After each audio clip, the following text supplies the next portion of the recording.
ئەمڕۆ 8 ساڵ تێپەڕ دەبێت بەسەر ڕیفراندۆمەکەی هەرێمی کوردستان کە لەژێر ناوی ڕیفراندۆمی سەربەخۆیی بەڕێوەبرا. ڕووداوێک کە لە کاتی خۆیدا بە ڕۆژی مێژوویی و جێبەجێکردنی مافێکی سروشتی وەسف دەکرا، بەڵام کاتێک هەڵسەنگاندن بۆ ئەنجامەکەی کرا بەڕوونی دەرکەوتە و ئومێد و خەونانەی لە پشت ئەو پڕۆسەیەوە بوون، نەک هەر بەدی نەهاتن، بەڵکو و گۆڕدران بۆ زنجیرەیەک شکست و قەیرانی یەک لە دوای یەک کە تا ئێستاش کاریگەریان بەسەر ژیان و گوزەرانی خەڵکی هەرێمی کوردستانەوە ماوە. لە ڕەوەنگەیەکی سیاسیەوە ڕیفراندۆمەکە بەبێ پلانێکی تۆکمە و دیبلۆماسیەکی کارا ئەنجام درا. دەسەڵاتداران لە کاتی خۆیدا نەک هەر نەیانتوانی کۆمەڵگەی نێودەوڵەتی ڕازی بکەن، بەڵکو پەیوەندیەکانیان لەگەڵ بەغداد و وڵاتانی دراوسێ بە تایبەتی تورکیا و ئێران گەیاندا خواردترین ئاست. ئەمەش بووە هۆی گۆشەگیربوونی هەرێم و دابڕانی لە هاوپەیمانیە استراتیژیەکانی. هاوکات دۆناڵد ترەمپ سەرۆکی ئێستا و ئەو کاتی ئەمریکا لە ساڵی 2017 و دوای ڕاگەاندنی ڕیفراندۆمەکە وتی کوردەکان بەتەما بوون ئێمە لەگەڵیان شەڕی دژی عێراق بکەین، بەڵام ئێمە 4 تریلیۆن دۆلارمان لە عێراق خەرج کردبوو، چۆن شتی وا دەکەین؟ بەڕیارماندا پشتی هیچ لایەک نەگرین و لێگەڕین خۆیان شەڕ بکەن.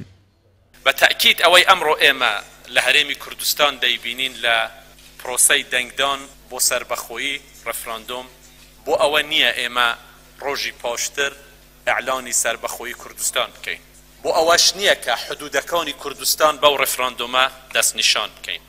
خراپترین دەرەنجامی ڕیفراندۆم لە دەستدانی کەرکووک و ناوچە جێناکۆکەکان بوو. لە دوای ڕیفراندۆمەکە سوپای عێراق و حەشتی شعبی هێرشیان کردە سەر ئەو ناوچانە و بە ئاسانی کۆنتڕۆڵیان کردنەوە. ئەمەش زیانێکی گەورەی بە کورد گەیاند، چونکە کەرکووک خاوەنی سامانێکی زۆری نەوتە و بە شادەماری ئابووری کوردستان دادەنرا. لە دەستدانی ئەم ناوچانە برینێکی قۆڵی لەسەر جەستەی هەرێم دروست کرد و بۆ هۆی ئاوارەبوونی سەدان هەزار هاوڵاتی کورد. کاک مەسعود هەمی خەتای تو بووە لەم عالەمەکەت. کاک مەسعود بڕۆ کوردستان جێبێلا. لە ڕووی ئابووریەوە کاریگەرە نەرێنەکانی ڕیفراندۆم ڕاستەوخۆ و وێرانکەر بوون. داخرانی سنوورەکان، وەستانی گەشتە ئاسمانیەکان و سەپاندنی سزای ئابووری لەلایەن بەغدادەوە گوزرێکی کوشندەی لە ئابووری ناسک و شڵەژاوی هەرێمدا. ئەگەر سەری گرت خۆمە نیعمەتێکە و ئینشاءڵڵا باشن بە کەیفی خۆتان دەوڵەتی خۆتان دابنێن. ئەگەر سەری نەگرت کاکی ئەوانەی کە هەر لە ئێستاوە ئەڵێن ئێمە لەگەڵ ئەوەنین و خەتەرە و وا دەبیتن و سنوور دەگیرێ و لە برسان دەمرین، ئێمە وەختە ڕێگۆ کرەوەیە سنوورەکان بکەنەوە ئەمە بەغدا و ئەمە ڕێگەی هەموو ئەوە بڵێن ئەم کابرا شێت بووە سۆری سەری خۆی بوو هەموو خەتای ئەو بوو، ئەو وەختە من حاضرم بوو ئەم مەسەلەیە سرم لەسەری دابنێم. ئەمەش هاوکات بوو لەگەڵ قەیرانی دارایی پێشووتر و سیستەمی پاشەکەوتی موچە کە باری سەرشانی هاوڵاتیانی گرانتر کرد.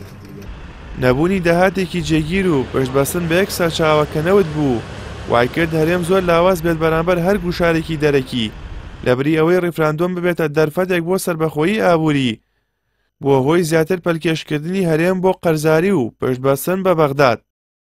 ڕیفراندۆمێک کە دەکرا ببێتە خاڵێکی وەرچەرخان بەرەو داهاتوویەکی گەشت بەهۆی کەم تەرخەمی، نەبوونی پلان و هەڵەی سیاسیەوە بۆ یادگارێکی تاڵ و بارگرانێکی زۆری خستە سەر ژیانی هاوڵاتیانی هەرێم.